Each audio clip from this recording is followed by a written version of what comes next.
Well, good Mary, morning, everyone. I'm going to Oh, I introduce you, apologize. I'm Mary. sorry. Okay, let me bring Go that ahead, back Suzanne. up. I'm sorry.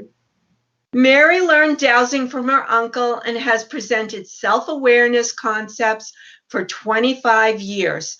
Along with being a certified hypnotist and holistic health counselor, Mary has training in a variety of areas, including the Silva method, esoteric healing, Psych K, integrated angel therapy, breath work, and tarot.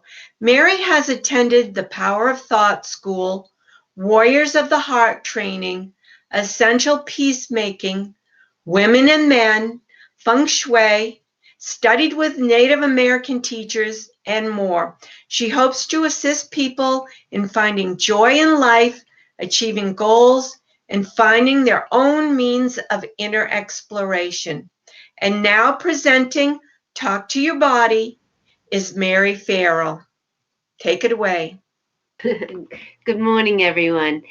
And I do just want to clarify that um, tomorrow is the last day. Today's the second to the That's last day. right. Thank you, Mary.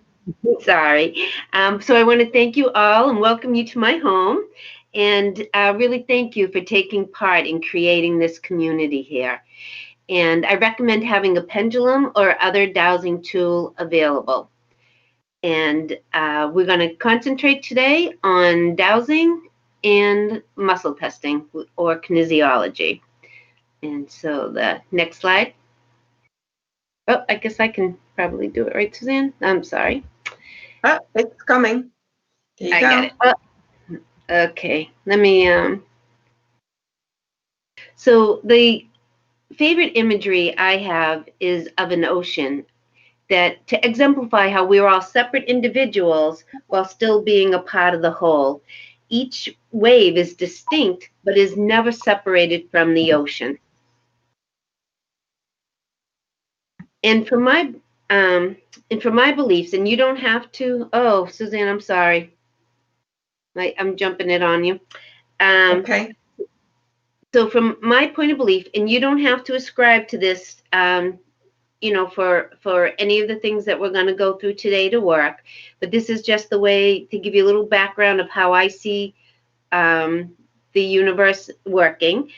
Is we're all beings of energy, and we are moving through fields of energy.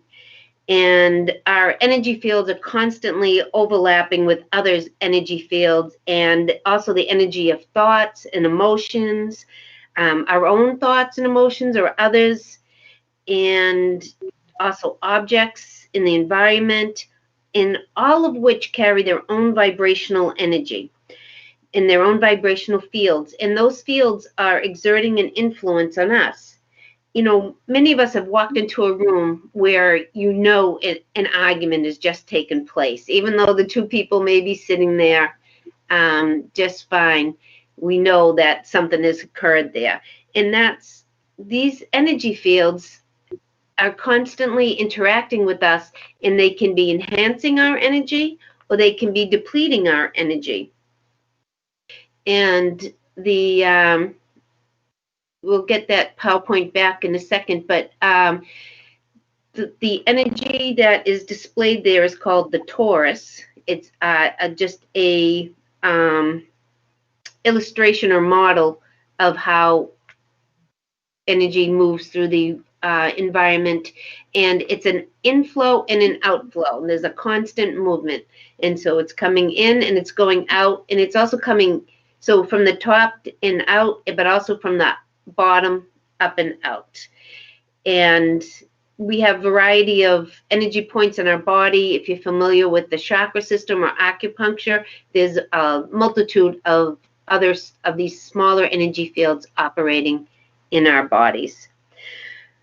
So, as we're moving through the world, these energies can be either uplifting us or strengthening us, or they may be taking energy from us. And we've probably all had that experience of being around certain people that we feel like are just draining us.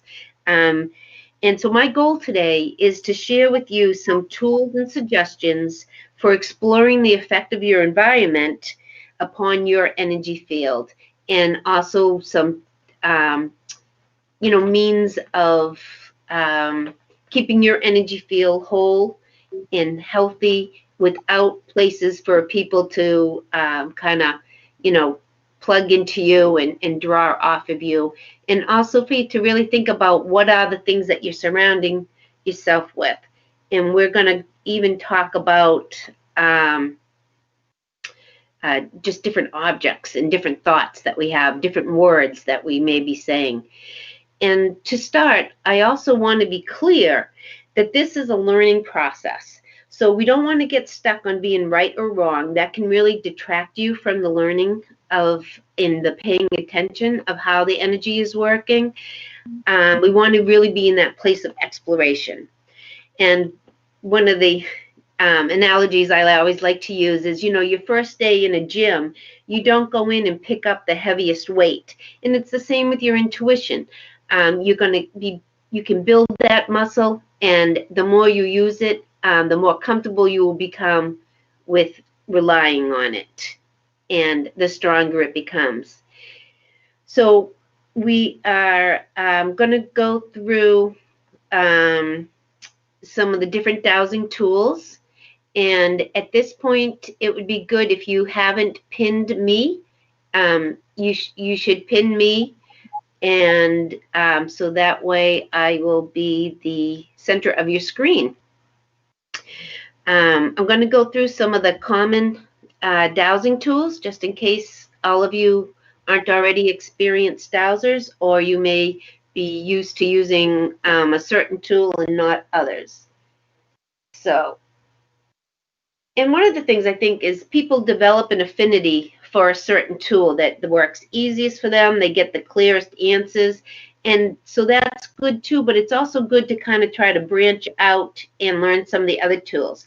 So this first one is the Y rod, and this is based, its design is based on what many of us may hold in our minds as the archetype of the dowser out walking with a forked stick. And traditionally, it was fruit trees that were used because the wood is flexible. And also, there was a thought that fruit trees would have an affinity with water, um, because they have a great need of water to produce fruit. So the Y rod is probably the one that was the most challenging for me, and getting a sense of mastery with the Y rod was very, very rewarding for me. So for myself, yes, the Y rod dips down, and for a no, it just stays in place. So if you're looking for water, if you're out, walking a field or an area, and you've set your intention for what the water is that you're looking for, which a dowser will set how many gallons per minute, the potency of the water, and a variety of other things. If you're out dowsing for a while, whether you're dowsing for a home or multiple homes, would affect the gallons per minute. But so you would be out walking, and the Y rod would point down as you passed over water. And then we also have L rods, and these are available. All of these tools are available on the ASD website. And this one, I believe, came from the Basic Dowsing School, or the Foundational Dowsing School. And you can use 2 L rods. And again, you're looking for your yes, no. So for myself, a yes crosses over and a no opens up. This has handles. You can get it with or without handles. And this kind of tends to be some of the personal preferences. And they also come in different weights. And I have another one for heavier weight I actually didn't grab. You can also just make your own L rod. This one is just made from a hanger. And you can use one. And primarily for myself, when I'm using just one rod, anything that goes to the right of 12 o'clock is a yes, and anything that goes to the left of 12 o'clock is a no. And so, again, just with a hanger, you could just make 3 cuts on this hanger and you would have a dowsing tool. So you would cut here, here, and here, give it a little bend, and there's a dowsing tool. But you don't even have to go that far. You can just use hangers. There's any wide variety of things around your home that you can use. So this works for me the same way as the L rod, that a yes would cross over and a no opens up.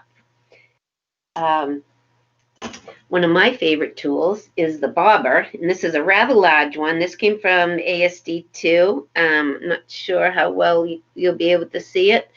And this works very similar to a pendulum. And see if I can even get it in the screen. Um, and for me, the bobber and the pendulum both, um, it's like my yes is like nodding my head yes, or it will move in a clockwise pattern. And for a no, it goes back and forth, just like I'm shaking my head no, or counterclockwise. And that just intuitively really works for our subconscious, that we're in agreement with it or we're not in agreement with it. So um, just for my background, why I think dowsing works, and I use dowsing for a variety of things beyond just water, just for that search for hidden information, is that there's not a creature out there in the world that was left without the ability to find water for itself. And I don't see that we would have been left without that. But because of our, remarkable evolution, some of us have lost that ability to have the internal just knowing of where the water is located. And so what we've done is we've taken that inner knowing and translated it into an outer demonstration of the dowsing tool. So that's my theory, and you can talk to a lot of people and get any number of theories of how these processes work. So I'm going to move on to the pendulums. And for the work that I do here today, I do primarily use a pendulum or muscle testing. And again, there's many different schools of thought as to the inherent powers of the tool. And there are some that are crafted to align with specific energies. Um, and that's just going to be part of your exploration of what is the right tools for you to be using.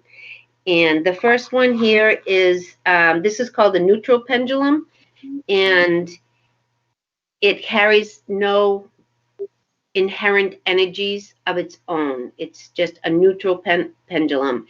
And there's different ways of working with this. Today, we're just going to be working with a yes-no process. Crystal pendulums, being a crystal, they do carry their own vibrational energy, and they are on their own, in my belief system, they're on their own path, and they share their energies with us. And if you align with what that energy is, you can use it for certain types of dowsing. So this one is a quartz crystal, and I have one that is a rose quartz. So if I was doing, dowsing around relationships or with humans, I would tend to use something like the rose quartz. I also have a smoky quartz that could be used for other types of dowsing too. And this is one of my favorites, and an acorn on a string. This is available from ASD. I believe this is also part of the Foundational Dowsing School kit, and it's great. It's a sturdy little pendulum, can be in your pocket. You don't have to worry too much about, being careful with it. I use this a lot as part of my gardening. For me, because it's wooden, and if I'm using it for relating with plants and things. So that's just some of the um, different things. And there's, any variety of pendulums available on the ASD website, but of course you can make your own. It can be as simple as using a necklace. I have my keys set up so that I can use them to dowse. So if I'm in a garden center and I'm looking at a plant, I can dowse if that plant is viable or if it's going to be compatible with the energies already in my garden. Um, and just like with the different dowsing tools, the Y rod, the L rod, people develop their own preferences. And so this is again where that exploration is very valuable. And you may find that a heavier pendulum is more suitable for you, or a lighter one. And so from teaching in school different classes, I've just set up different ones for people to be able to experiment. So this is a weight on a fishing line. And so people can get a sense of what it feels like to use a really heavy object. And some people love it. Some people, it doesn't interest them at all. Um, Again, a favorite necklace or just something that has meaning or value to you, a pendant. If you're going to be dowsing with a chart, you do like to have something that has a bit of a point to it. Hope these are showing up okay, but this is just a necklace that I like. Um, And so I have the heavy things for people to experiment with, and then I also have very light. So when I'm teaching a dowsing class, I have, handouts. And what I do is I paper clip them together, and the paper clip is on a string so that everyone in the class will have a pendulum, and all of their papers stay together too. So it serves a dual purpose. But again, this is a very light object, so people can see what it feels like to use something light. And down to this is just a bolt. I'm sorry, a nut on a string. And it's good. I like people when they're learning dowsing to experiment with the heavy items and the light, so you get that feel of what is really working well for you. And so that's just some of the examples of, you can buy many beautiful, beautiful pendulums, and it's wonderful to work with beautiful pendulums. And they, certain ones just make me feel happy, and that you can use really any object you can. So you don't want to be limited that if you don't have that specific tool on hand and readily available, that then you can't douse. You want to always be able to access your guidance. Um, and I just want to take, so dowsing is very much a product of your belief system. And I think it's really valuable to develop your own processes based on your experiences. So listen to what works for others and why they think it works and why it works for them. But don't swallow it whole. Even, and even for me, you want to take what works, what resonates for you, and incorporate that into your work. So briefly, just for our purposes today, how to hold the pendulum. And again, this becomes a matter of what's comfortable for you. For general guidelines, I think about 4 to 6 inches. Getting up to 8 inches can be a little harder to work with, but it may be the perfect length for you. You can drape it over your finger like this, or you could be holding it between your thumb and index finger. And there's probably other combinations that I have never tried, but you may want to find what works best for you. And sorry, I just want to take a quick. All right, so Suzanne, if we could go back to the PowerPoint.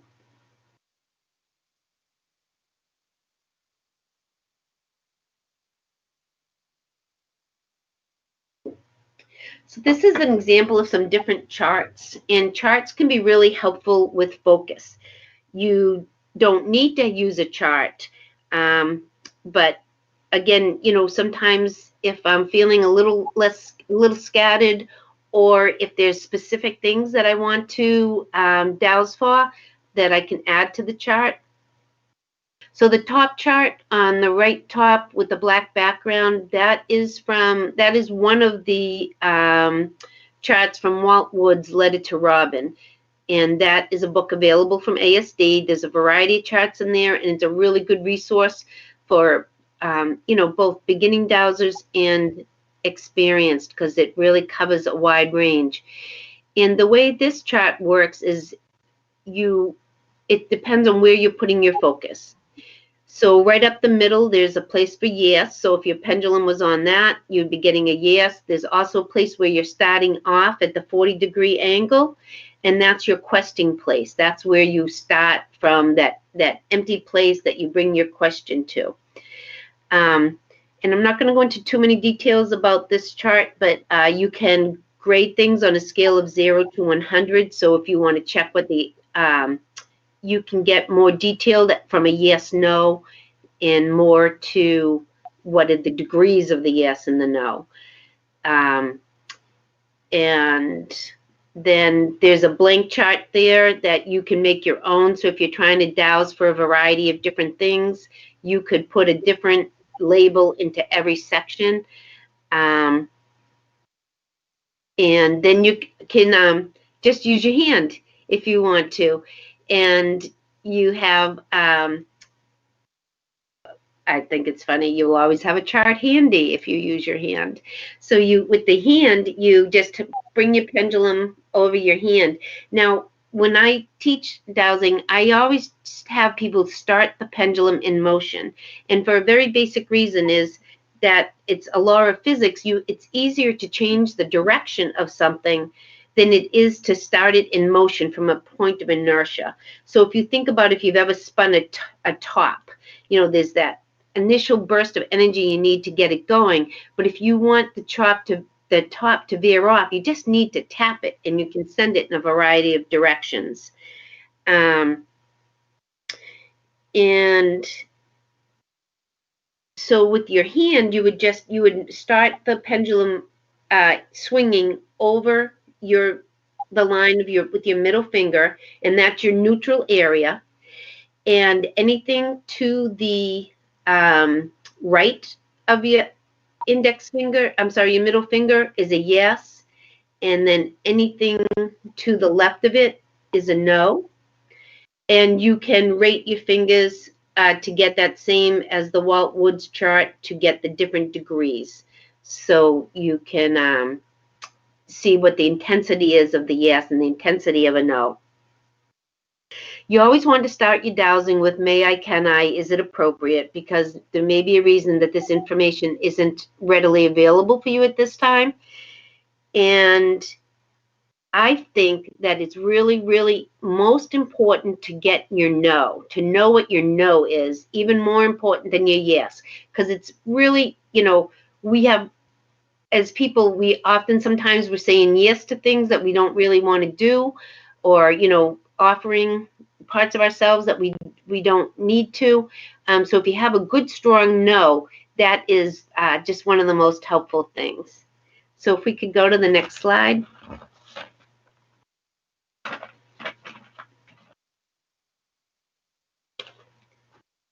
And now I just want to briefly go over the muscle testing, and then we're going to move more into what are the different things that we want to test with. So you can utilize any muscle for testing. The picture number 1 is from John Diamond's book, and you obviously need 2 people, and you're using your arm. And you can hold your arm out to the side, you can hold the arm out in front of you, and the other person, just with 2 fingers placed on the wrist, is going to press down. And you're not pressing hard, you're not trying to overpower the person. Sorry, didn't notice my computer had slipped away from me. You're not trying to overpower the person. You're really just trying to look for that difference between a strong response and a weak response. So the strong response will be a yes, and the weak response would be a no. And I just want to show at the bottom of that picture as my protractor that I use for drawing charts. So it's just a handy tool. I can't draw a straight line, so I need something to help me with that drawing of the straight lines. And the easy testing to use is just the fingers of your hand, so that you don't need to have another person. Obviously, in that first photo, there has to be at least 2 of you, and that can be awkward sometimes if you're out in public and you want to test something. Some people are fine with that, but I prefer to be a little more discreet. So we're going to go over some of the different finger testing. So Suzanne, if you could stop the screen share. All right. So, what was shown in that photo was your hands using your thumb and your index finger. And you can use any set of fingers. So, again, this is where you're going to do your own experimentation to see what is working best for you. So, it may be your thumb and index, it may be your middle finger, your ring finger, or your baby finger and thumb. So, you're going to be joining those together. And now you're going to use your other hand to do the testing. So if you put your two fingers together, whichever two you feel like experimenting with right now, or whatever you're already comfortable using, and with your other hand, again, there's a variety of ways to do this. I make two rings and pull. Some people like to go in like with like scissors, like a protractor, and some people just kind of quicker with that. So with this, when you're holding strong, that's a yes. And when it's releasing, that's a no. And what you really want to do is to be looking at just the difference between those.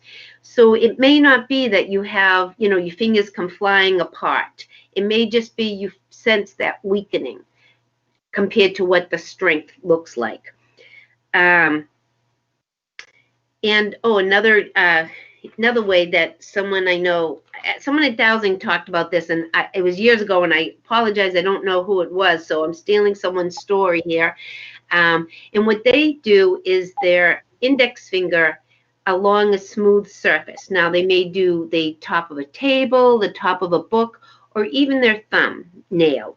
And so they run their finger along their thumbnail, and as they're asking their question, a yes flows smoothly and a no is sticky. So this can be a little subtle. It took me a long time to really get used to this one. It was very subtle for me. So I needed practice on this. So this person, we talked about using this when they were buying a car. So they were at the car dealership and they just had their hand down the lap.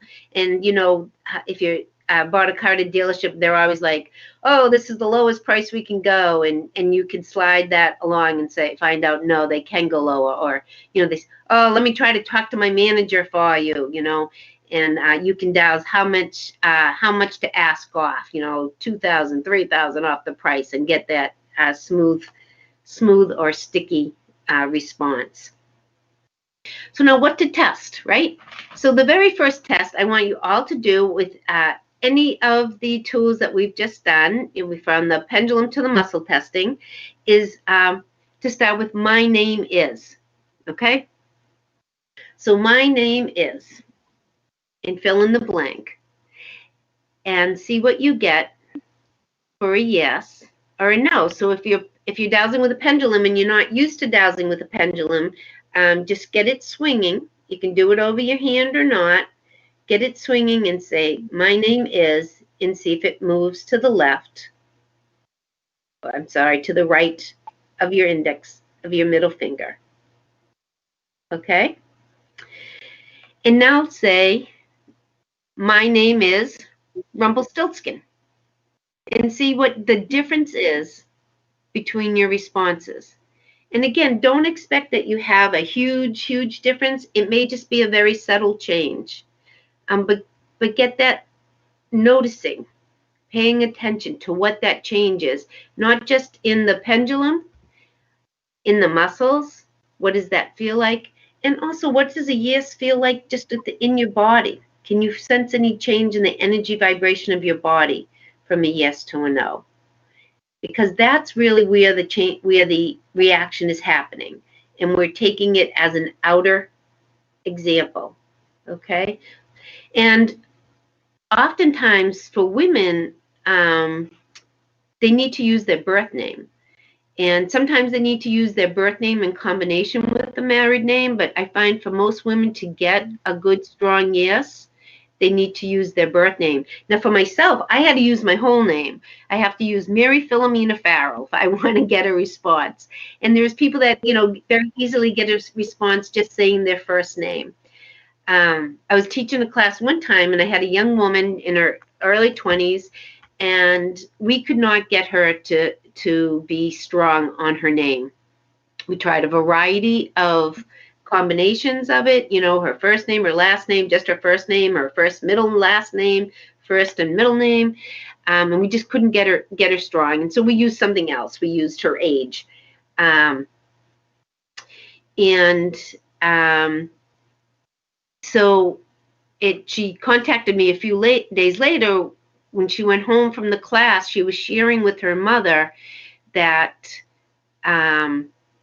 she couldn't get strong in her name and how she was the only one, and how funny it was that she couldn't get strong. And she learned that she was adopted. Her mother shared with her she had a different name on her birth certificate.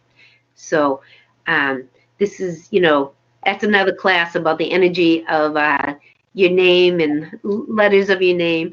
I had someone just share here, they had to use their middle name. It's important to them and to their family history. And that's similar for me, but it was a part of my family name that I had often rejected. And so it was actually using my whole name really helped me to reclaim some of my family history.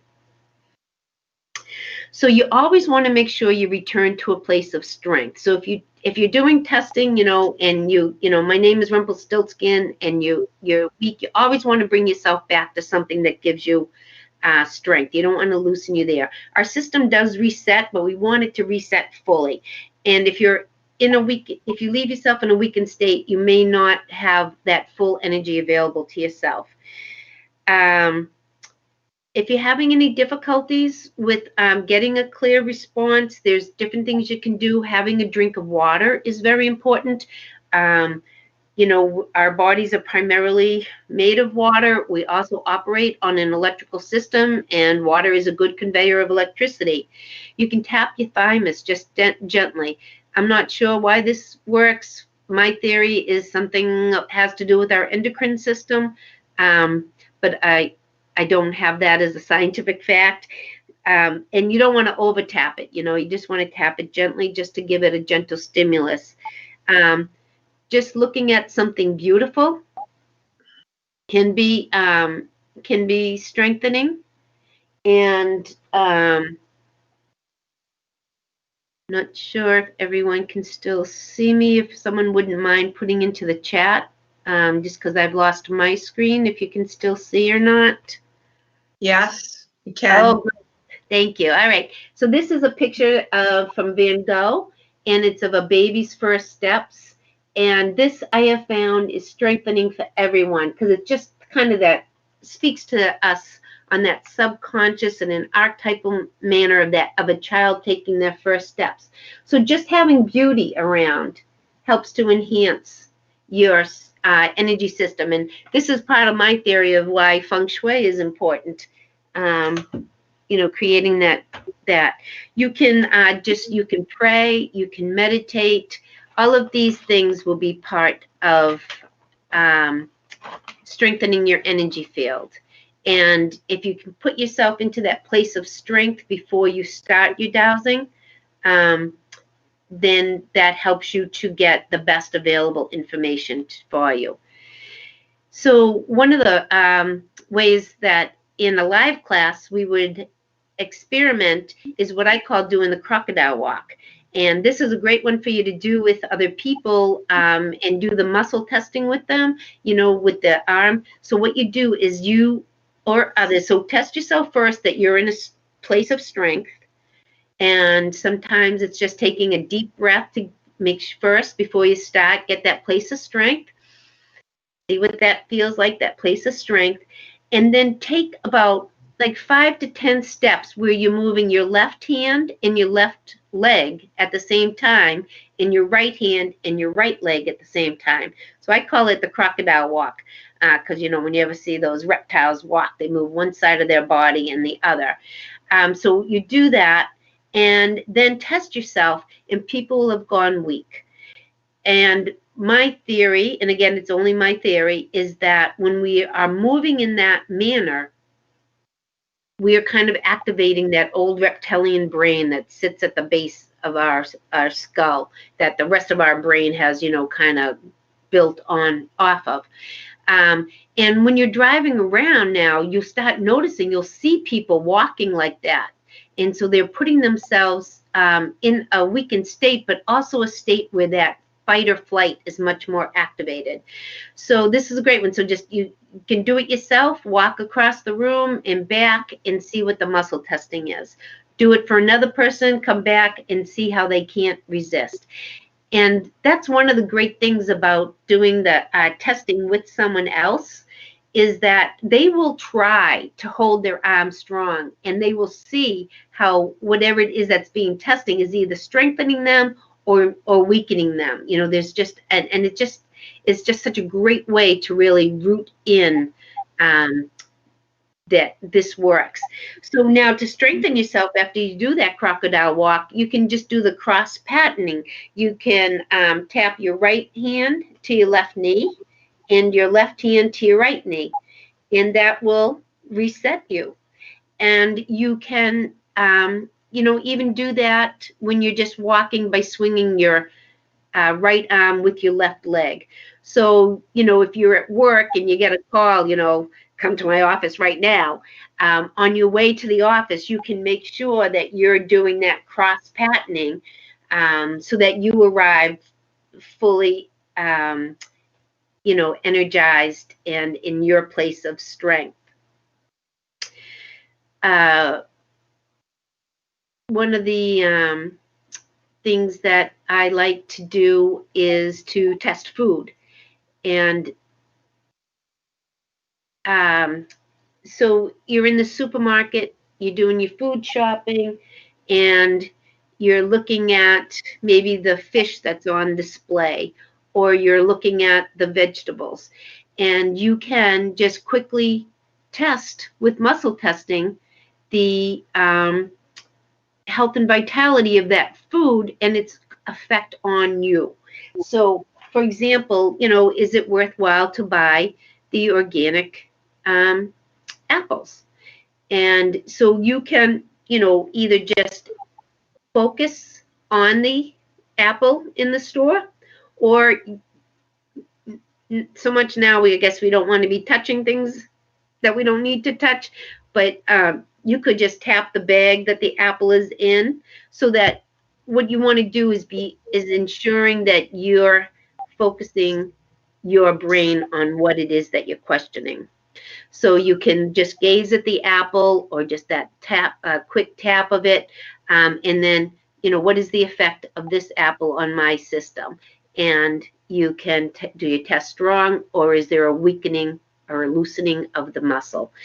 Because apples aren't good for everyone. They can have a high sugar content, or you could have an unknown um, allergy or even just a sensitivity to it. So you can test all of the things. You can choose which piece of fish is the freshest.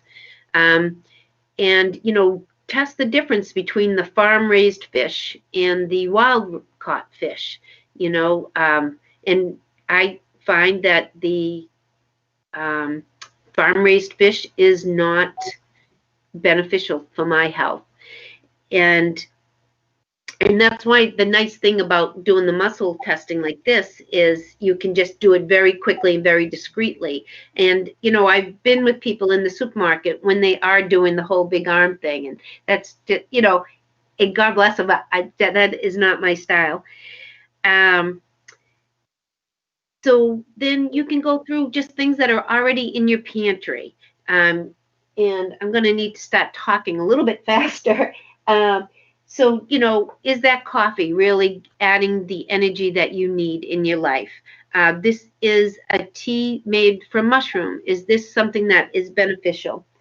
Um, I work in Boston, and when I get off the commuter rail, there's often free things being handed out, samples of things. So this was when I got Venom, Black Mamba Energy, so does someone, I don't know that someone would test strong for this, but maybe there are people that would. But, while it does have a variety of B vitamins and things, it also has quite a bit of caffeine. So things like that, you can test and see if this is right for me. It expands out into just really as many areas as you want to test. I think one of the things that is really just so confusing for everyone is what foods are good for us, what are the healthy foods, and what is the right diet for me. And that can change too at different points in your life. So you can do like these two books, Dr. Atkins and Dr. Dean Ornish, have a lot of differing information. What is the right information for you? And you can even go down to a percentage of what's right or what's wrong. One of the things that both of these books have in common is that you are eating whole foods, not processed foods. And so that's an area that's really you can expand your exploration in. What are the things that these have in common? Because really, the biggest difference between them is what is your protein source, animal or plant based. And so you can find out what are the viable parts for you. Um, you can test a plastic bag, and you can I this is one I have people when we're doing a class in person. I have them hold the plastic bag in at their solar plexus, and we do the muscle testing. And people are not strong for the plastic bag, and my belief is because it's a petroleum based product. It's not a natural product. I think sleep is very, very important when and what you're surrounding yourself with when you're sleeping. There's so much restoration and repair that goes on in our body while we're sleeping. So you can test, is the polycotton a good thing for me? I know it's easy to wash and dry. I mean, I remember my mother used to iron the bed sheets, and so is polycotton, what is its effect on your energy field? What is the effect of having organic sheets? Um, do they cost more? They do. But how many sets of sheets do you need? You can just have one or two sets of sheets. I have an organic cotton set and I have a flannel set. So I wash my sheets and put the sheets back on the same day. The other thing is silk. Silk is a natural fiber. Is that something that's good for you? There are people that don't like silk because of the fact that it's a product from the silkworm. So that's something for you to test out. Is what is your bedclothes made out of, so that you have, when you're in that restful state, you're having the best energy attached to you. So one quick thing we're going to do, I sent Suzanne two separate documents with a word written on each of them. Because everything I've shown you here today, you've seen it and you've known what it is to test. But you don't have to know. In my classes, and I think we're probably going to run out of time for it today, but I have items in bags. No one knows what it is. They only know what the item number is. And we go through and we test each of those items to see if it's strengthening you or weakening you without without sorry, I'm reading one of the questions. I'll get back to it. Without even knowing what it is, your intuitive self, your inner self, that part of us that's connected to the whole knows the answer. So I'm hoping we will get to a couple of these, but if we don't, it's fine. But we can also know what's going on for another person. So Suzanne, I sent her two documents, and they have two different words. And I'm going to ask Suzanne to focus right now on the document that was labeled document number 1. And as Suzanne is focusing on document number 1, I want you all to test what the effect is on Suzanne. Test if that document number 1 contains a word that is enhancing Suzanne's life force or draining. Okay? So I'm just going to try to get myself. We're at the 45-minute mark. All right. So get your response on that, whether you are weakened or not. And now, Suzanne, everyone should have had time now to get their response. I'd like Suzanne now to put your attention on document number 2, and just quickly, everyone test if there's a difference in their strength. Now, one of the things I don't think I said earlier, you want to ask your question and do your testing in close relationship to each other. You don't want to ask your question, take your sip of water, blow your nose, and then do your testing. You want them to be in close proximity to each other. So I'm going to pull up number 1, and so if everyone just remembers what they got for their response for number 1. I'm sorry, I didn't do that right. Give me 1 second. And Suzanne, if you can believe it, I have forgotten how to do the screen share. Do you want me to put up document number 1? I think I will need you to, because I forget how to pull it up. Sorry, everyone. Operator error happening.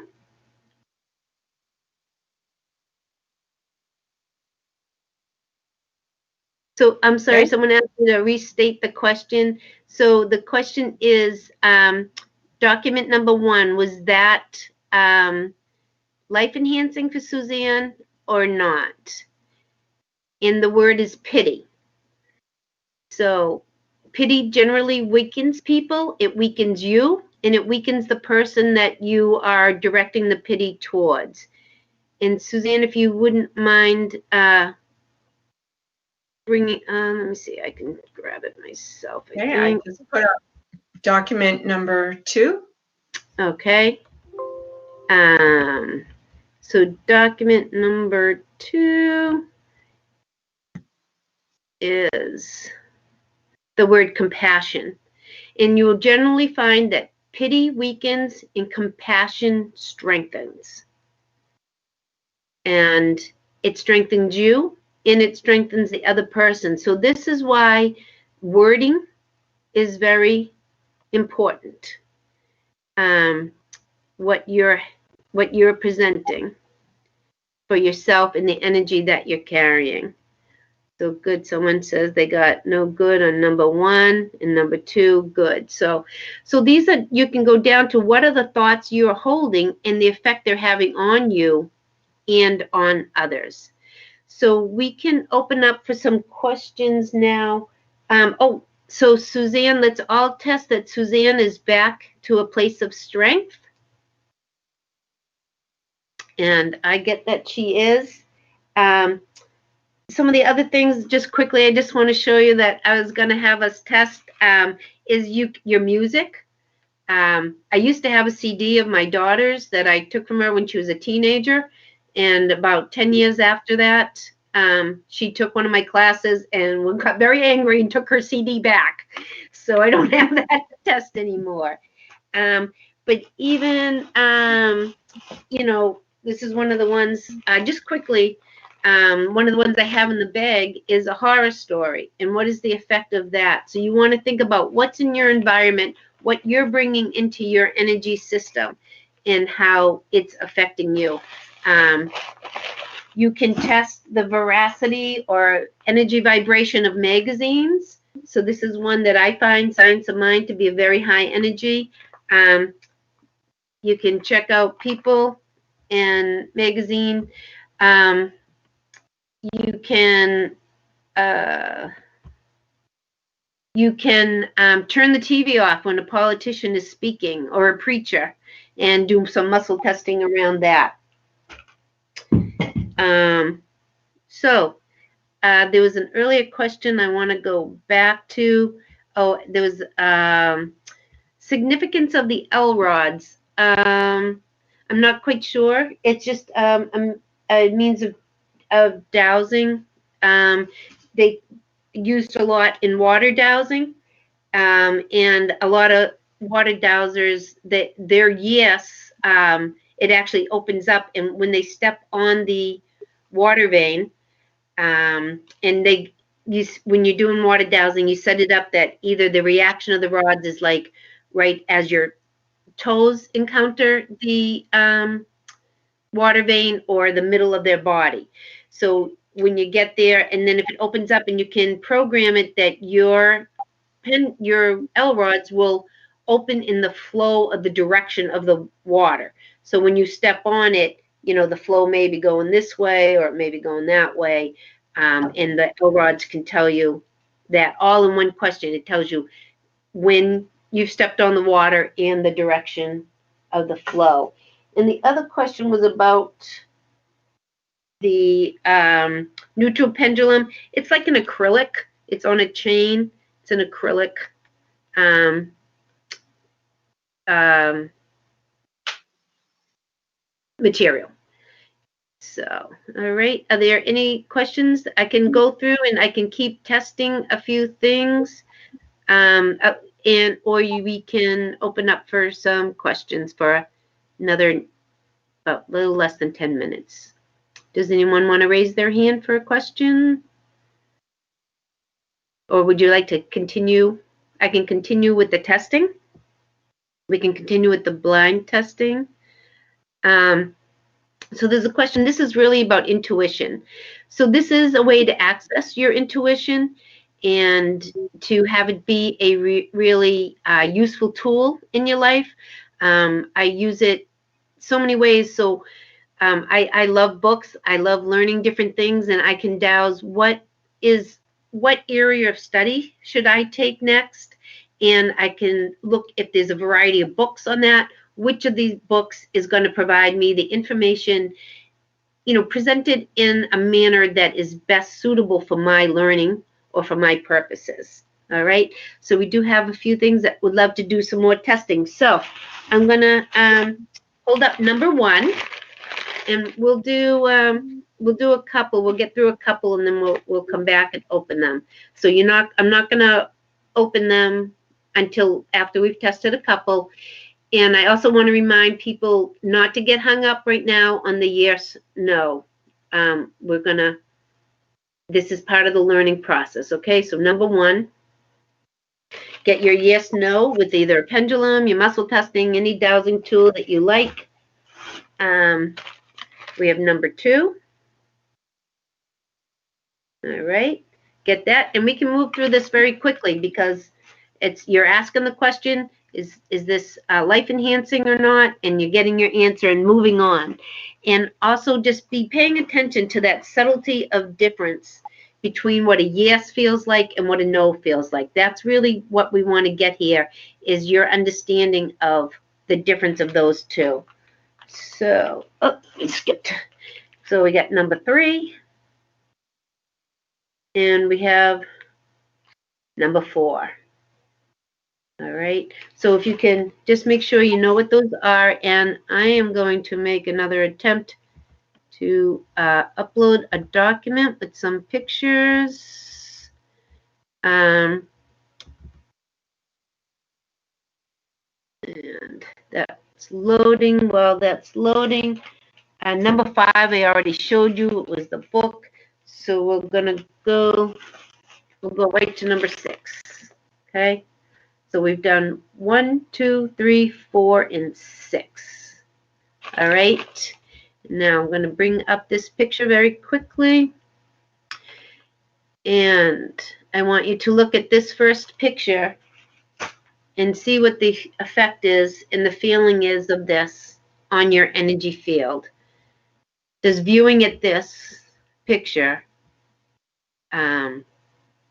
strengthen you? And now, I'm not sure how to move down.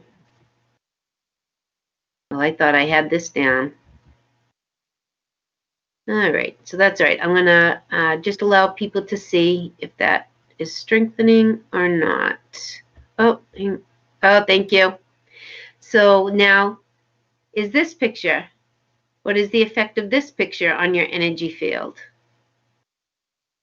Feeling strengthened or not? And going to the next page, what is the effect of this picture? Okay.